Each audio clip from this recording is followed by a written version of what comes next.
We're here to, cut through all the noise and get straight to the essentials. If you're anything like me, you're probably always looking for ways to feel a bit better, maybe get more energy, just live healthier overall. And let's face it, there are so many trendy diets out there, right? They all promise the world. But what if the real key to long-term health isn't some new fad, but something much older? A way of eating that's actually stood the test of time, with tons of research behind it. That's what we're digging into today, the Mediterranean diet. Our mission here is to take all the sources you sent us, the articles, the research, and really unpack what this diet actually is. We'll look at why it gets so much praise, what its core parts are, and, importantly, give you some really practical, tasty examples of Mediterranean meals for your whole day. Okay, let's get into it. Yeah, and it's important right off the bat to understand this isn't really a diet in that, restrictive sense we often think of. As your materials really highlight, it's more of a traditional eating pattern, comes from countries around the Mediterranean Sea, and it's just widely recognized, globally really, for having numerous health advantages. It's more of a lifestyle. Okay, so let's jump right into the why. Why should you even think about eating this way? This is where the information from your sources got really interesting for me, because the health benefits are, well, pretty significant. When we talk about the broad impact, what really stood out from your analysis of our listeners' materials? What were the most striking benefits? Well, the thing that immediately jumped out, and it was really consistent across your sources, was the massive impact on heart health. It's not just about keeping cholesterol levels healthy, which, yes, it does really well, but your research also highlighted how it enhances the body's ability to absorb blood sugar, and crucially, its role in kind of cooling off damaging inflammation, that sneaky thing behind so many chronic problems. Right, inflammation seems to be a key factor in so many things these days. Exactly. And this anti-inflammatory effect, which comes a lot from the antioxidants and healthy fats like olive oil, it lets arteries stay more flexible, helps them resist plaque buildups. And that directly translates, as your readings showed again and again, to a significantly lower risk of cardiovascular diseases, things like heart attack and stroke. That idea of cooling off inflammation, that sounds like a real game changer. And, okay, beyond the heart stuff, your sources also mentioned its role in weight management. How does that fit in? Good question. It works because it really emphasizes whole, unprocessed foods and those healthy fats we mentioned. At the same time, you're limiting the processed stuff and added sugars. So naturally, this way of eating helps you feel full, more satisfied. Satiety, basically, which, as that Today Show article you shared pointed out, is really key for helping with weight loss, and maybe more importantly, keeping it off long term. Sustainable weight management. Precisely. And what's fascinating here is how these immediate benefits, better heart health, feeling fuller, they actually contribute to a much bigger picture, long-term disease prevention. So it's not just managing today, it's kind of building up resilience for down the road. Absolutely. If you connect the dots, your sources showed a really significant drop in the risk for several chronic diseases, like type 2 diabetes, for example. It's strongly linked to a lower risk there. And pretty strikingly, according to that National Foundation for Cancer Research article you included, it might help prevent certain cancers. Specifically, they mentioned colorectal, breast, stomach, and even lung cancer. Wow. Yeah, and there's also a clear link to a lower risk of metabolic syndrome. That's that cluster of issues like high blood pressure, high blood sugar, that really ramps up your risk for heart disease and diabetes. Okay, that's really comprehensive for physical health. But what about our brains? Did the materials you looked at say anything about cognitive function or, mental well-being? Oh, they definitely did. The diet is just so rich in antioxidants, vitamins, minerals, and those healthy fats we keep talking about. It's a powerful mix for supporting brain function. Your research suggested it could potentially help slow down that cognitive decline that often comes with aging.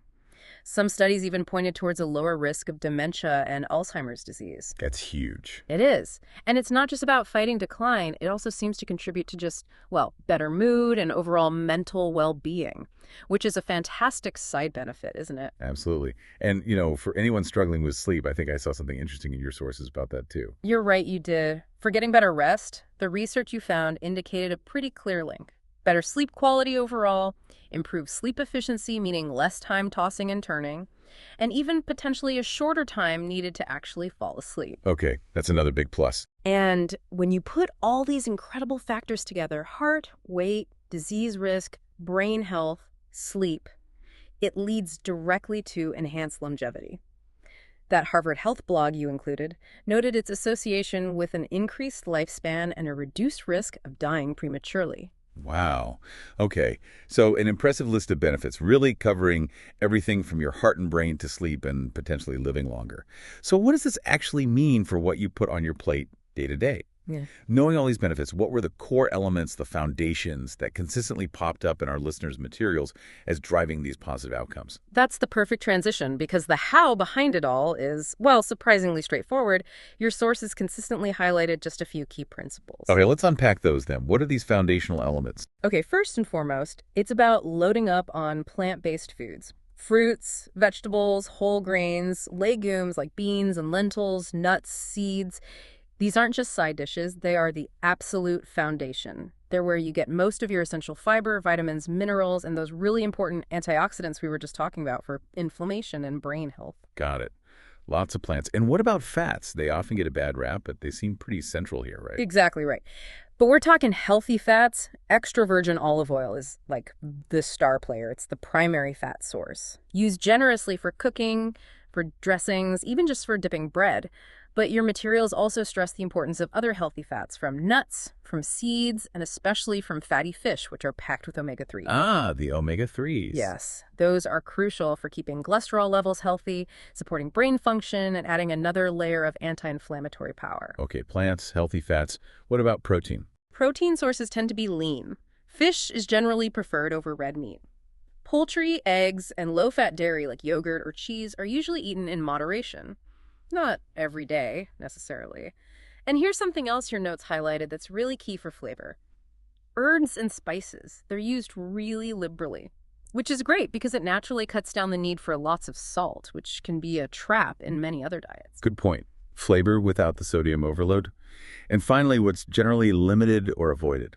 A really big part of it is simply minimizing processed foods and added sugars. Things that come in packages with long ingredient lists, sugary drinks, refined grains. As your articles pointed out, cutting back on these helps keep your blood sugar levels stable, reduces obesity risk, and gives your heart health another boost. Makes sense. So if we connect this back to the bigger picture, it's really about a holistic approach, It's not about totally banning food groups. It's about focusing on nutrient-dense, whole, unprocessed foods that work together synergistically to support your body. Absolutely. That idea of synergy seems crucial. It's not just ticking off boxes, but how the foods work together. So, okay, knowing that holistic idea, how does it actually translate onto the plate? You might be wondering, what does this look like for breakfast, lunch, dinner? Let's dive into some delicious real-world examples based on your sources. Okay, yeah. Let's start with breakfast. Mediterranean breakfasts, as your sources describe them, often lean more savory and tend to be lighter than, say, a big American breakfast. Interesting. So what are some examples? Well, think Greek yogurt with some fruit and nuts. That's a classic. Maybe lightly sweetened with honey, topped with berries or figs, some walnuts or almonds. Savory toasts are also really common, like whole grain bread topped with avocado, maybe some tomato and feta cheese, or even tahini and pine nuts. Oh, that sounds good. Yeah. Eggs and vegetables are great too. Omelets or scrambled eggs cooked in olive oil, of course, with things like spinach, feta, tomatoes, peppers, mushrooms mixed in. And for something maybe a bit different, your research mentioned shakshuka. You pronounce it shakshuka. It's this amazing Middle Eastern dish with eggs poached right in a spiced tomato and pepper sauce. Really flavorful. I've heard of that. Sounds delicious. It is. And even something familiar like oatmeal or overnight oats fits perfectly as long as it's whole grain. You just top it with berries, seeds, nuts, maybe a little honey. Okay, so quite a few options for breakfast. What about lunch? Your materials suggested it could be variable. That's right. In some places, lunch might traditionally be the biggest meal, but for many people working, it's often lighter. Salads are huge. The classic Greek salad, cucumber, tomato, feta, olives that was mentioned in downshiftology, or things like tabbouleh, made with bulgur wheat, lots of herbs, lemon juice, very fresh. Your notes also listed lots of other vegetable and legume salads, maybe a chickpea and roasted eggplant salad, or a white bean salad. Really hearty and satisfying. Salads sound great. Any other common lunch ideas? Sure. Whole grain sandwiches or wraps are definitely an option, filled with things like hummus, lots of veggies, maybe some cheese like grilled halloumi, or lean protein like chicken or tuna.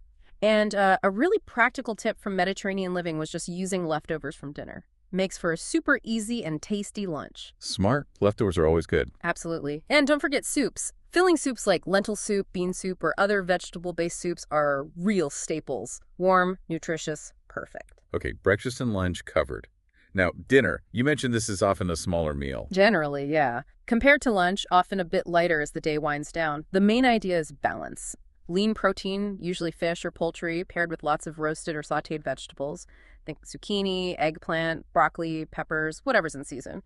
You also see a lot of really satisfying dishes based on legumes, like those classic Greek baked giant beans. They're called gi giantes, P-L-A-K, or a simple, comforting lentil soup again. Legumes are definitely a big feature. They are. And whole grains feature too, maybe whole wheat pasta or grains like orzo or farro, usually mixed with plenty of vegetables. And while red meat isn't eaten often, downshiftology noted that occasional small portions of lean meats like lamb or maybe chicken are definitely part of the picture. Slow-cooked stews or tagines are also great ways to pack in flavor.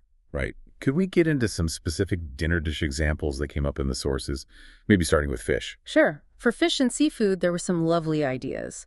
Things like baked cod with tomatoes and herbs, maybe with a crispy crumb topping. Sheet pan salmon with melting leeks sounded great too.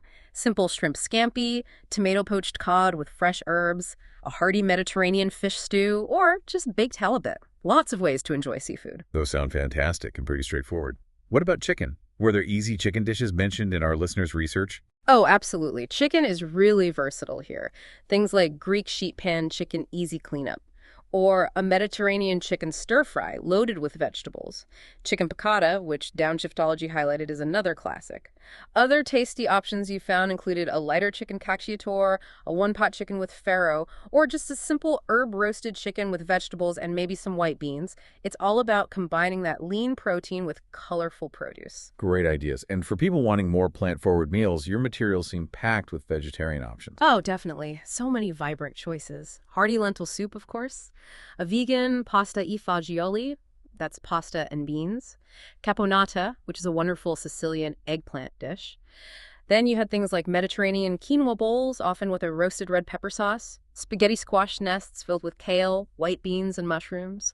Roasted vegetable barley. Even a flavorful chickpea curry fits the profile. The variety is really impressive. It doesn't sound restrictive at all. Not at all. And your research even threw in some other general ideas like various stews and tagines, a Mediterranean take on a Cobb salad, or even a comforting lamb meatball and escarole soup for cooler weather.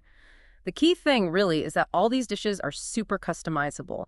Use the vegetables and herbs you love, and the emphasis is always on using fresh herbs and spices generously, along with good quality olive oil to build flavor naturally. That makes sense. Focus on fresh ingredients and good flavorings. What about snacks or drinks? Right. Snacks are simple and whole food based, too. Think fresh fruit, a handful of nuts or seeds, some olives, or maybe raw vegetables dipped in hummus. And yes, wine. Drinking wine, typically red wine, in moderation and usually with meals, is a traditional part of the lifestyle for those who choose to include it. Good to clarify.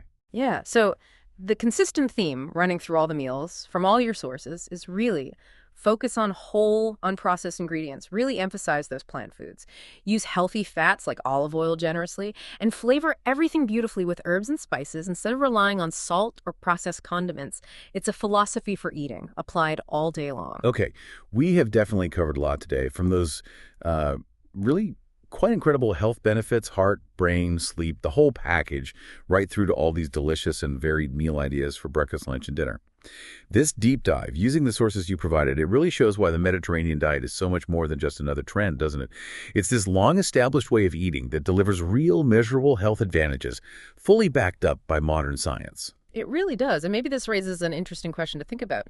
Instead of seeing this as some kind of restrictive diet you follow for a bit, maybe think about how incorporating these core principles, more plants, healthy fats, fresh flavors, could actually transform your everyday eating. To turn it into a sustainable lifestyle that genuinely supports your well-being and potentially your longevity in the long run. How might these insights, drawn from your own research, reshape what's on your plate, maybe starting even today? That is a perfect thought to end on. The shift in perspective, perhaps.